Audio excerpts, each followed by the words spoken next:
I love LEGO video games, and if you've clicked on this video, you probably love all the LEGO video games too. Mark, would you like to play all the LEGO video games in a row? Yes, I would. Thanks for asking. Let's play all the LEGO games.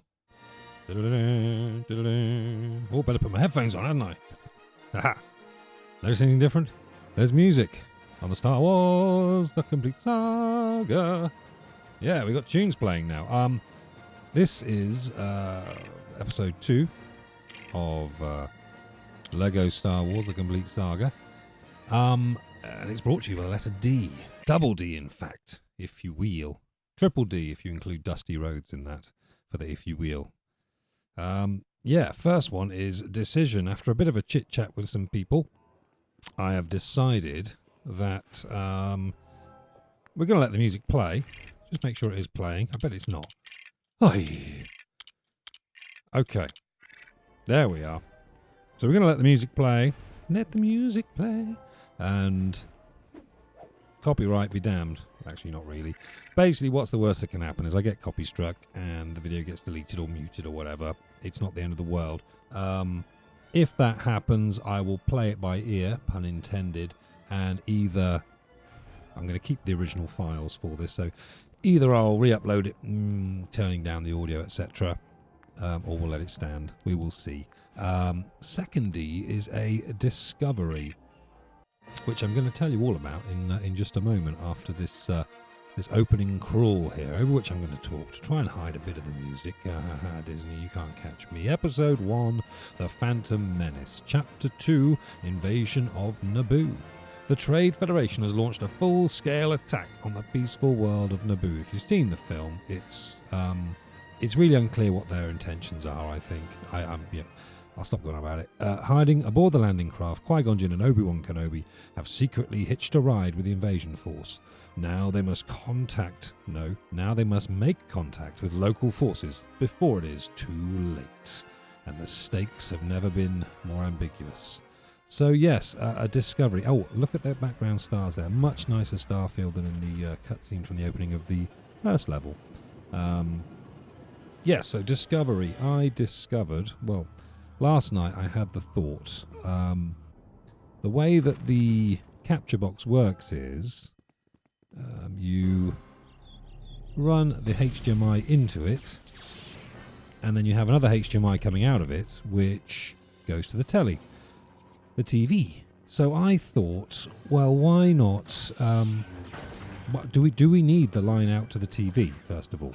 Because I recorded my first episode yesterday in the living room, and it's a bit of a pain because you don't have as much control over the sound in there, simply because I've got 3 or 4 cats, depending on the time of day, vying for my attention at times. They want to play too.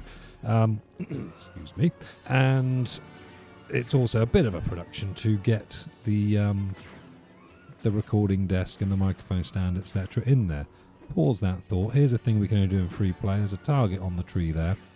What we need to do is stand on these stones and fire a gun at them. But we're Jedis. We don't have guns. We don't have blasters. They're an uncivilized weapon, apparently. So we have to do that in free play. So yeah, I thought, well, can I not just play using the gamepad? Because obviously the Wii U comes with, it's the precursor of the Switch. It comes with this gamepad on which you can see the game. So I set all that up in the living room this morning without the sound mixing desk, the recording desk, just because I didn't need that to do the test, and it worked. You could select TV plus gamepad for the display, so it displays the game on both.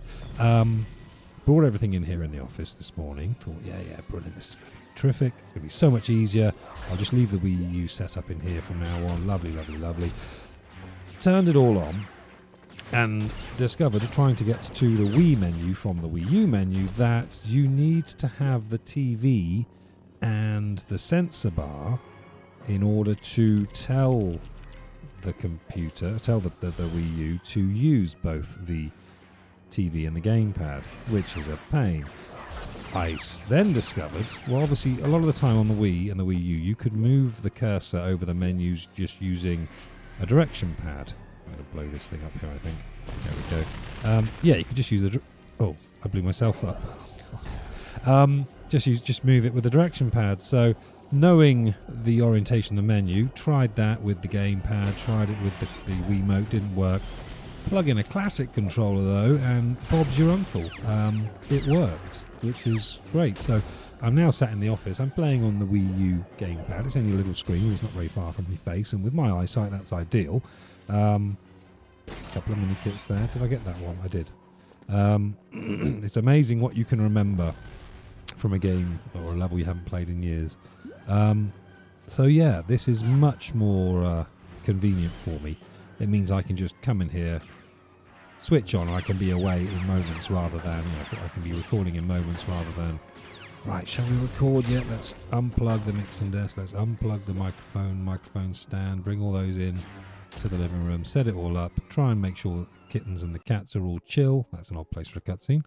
And, oh, it's you. And yeah, just get on with it. Isn't he hilarious? He sneezed on some flowers. Ha ha ha ha. Jar Jar's like the key to this. We've never had a character as funny as him, says George Lucas. I'm not convinced about that. Han Solo was pretty hilarious, especially in the second real Star Wars film, The Empire Strikes Back. Yeah, and so R2-D2 and C-3PO are hilarious too. I don't actually find them very funny because I was too young to understand why they were funny when I was a kid.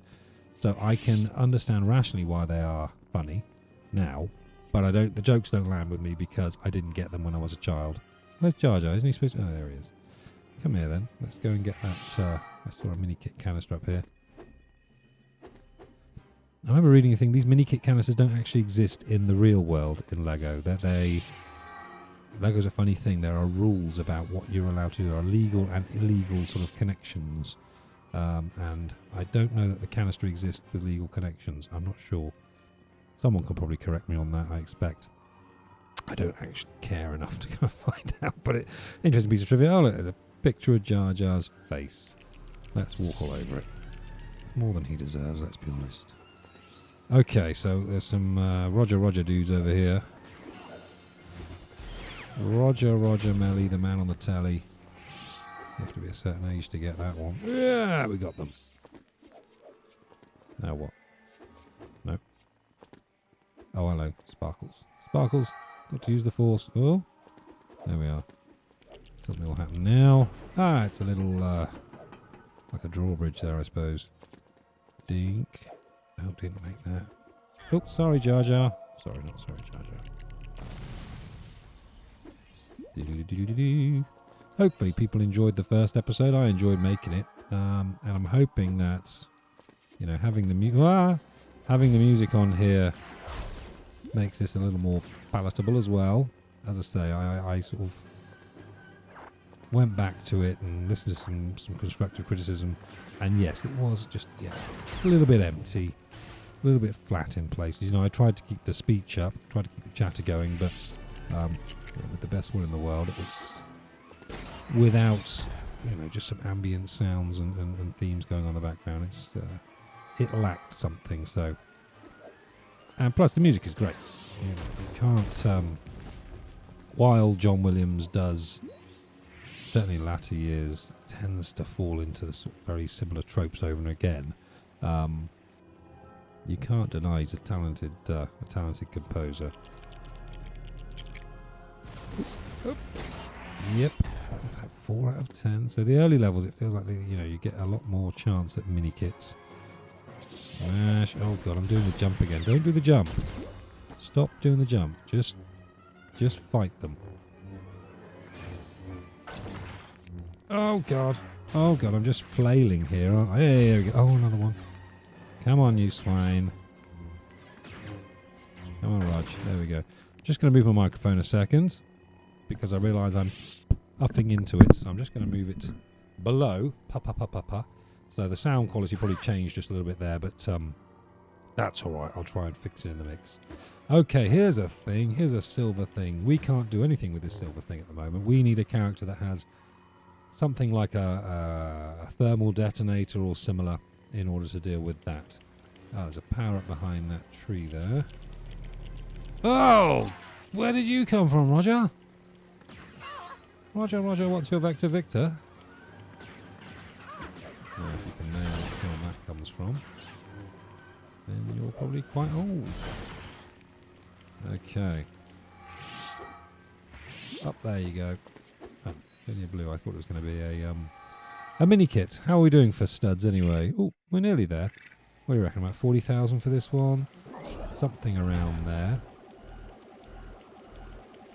What am I doing? Wasting my power up walking over there? Oh, my life. What a fool. There we go. That's what I'm talking about. Let's just collect these studs. I don't know if they're going to be available to us. I don't know if we're going to be going up that way or not. Okay. Now, we didn't come across the front, did we? I was about to walk across here, and I was wasting my my power up, wasn't I? So, okay. Open this. Another kit. More studs. Getting ever so close now to the stud total. Feels like 40,000. Oh no, it's going to be less than that. More than that, isn't it? Can we smack? Sorry, Jar Jar. Where now then? That looks like a weighted one, doesn't it? Is Jar Jar able to jump that high? Nope. Okay. There's a step there, isn't there? Yeah, there we go. Oh. There's that 3D sort of not quite 3D problem that you sometimes get with these early Star Wars games, in that, yeah, I wasn't quite sure where I was in 3D space there. Let's switch to someone who can actually fight before we go through the dark door of doom. And one thing, being a pro gamer, you always walk back a bit just to check that there's nothing there. Just to check there's nothing in the foreground, And I am a pro gamer. Oh, God.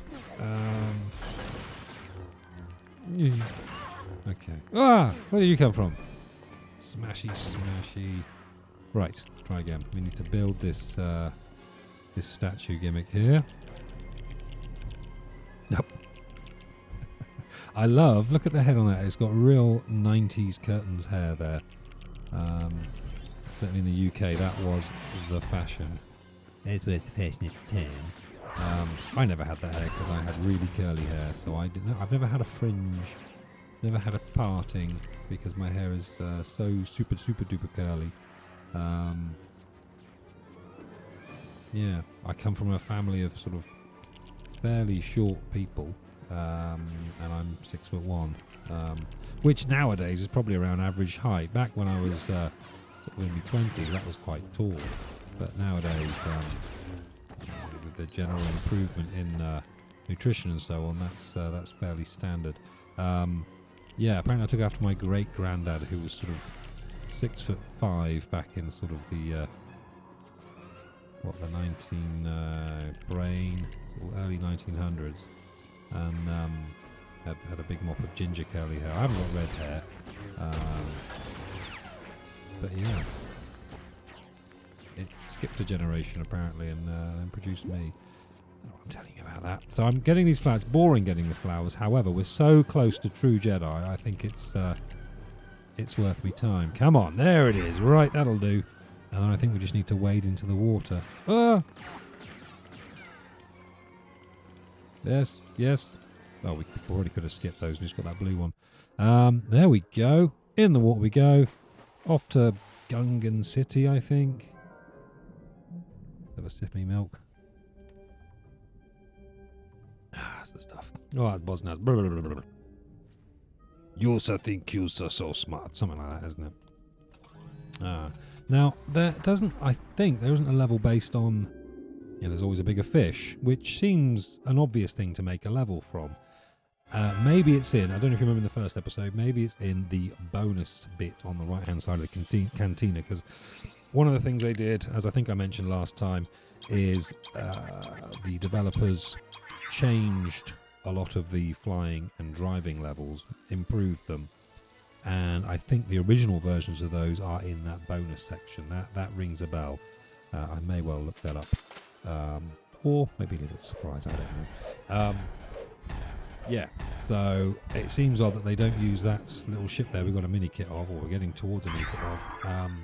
to do a level based on that because, you know, flying or, you know, floating, what's the word? Sailing? What do you call it when you're underwater in a vehicle? Submarining?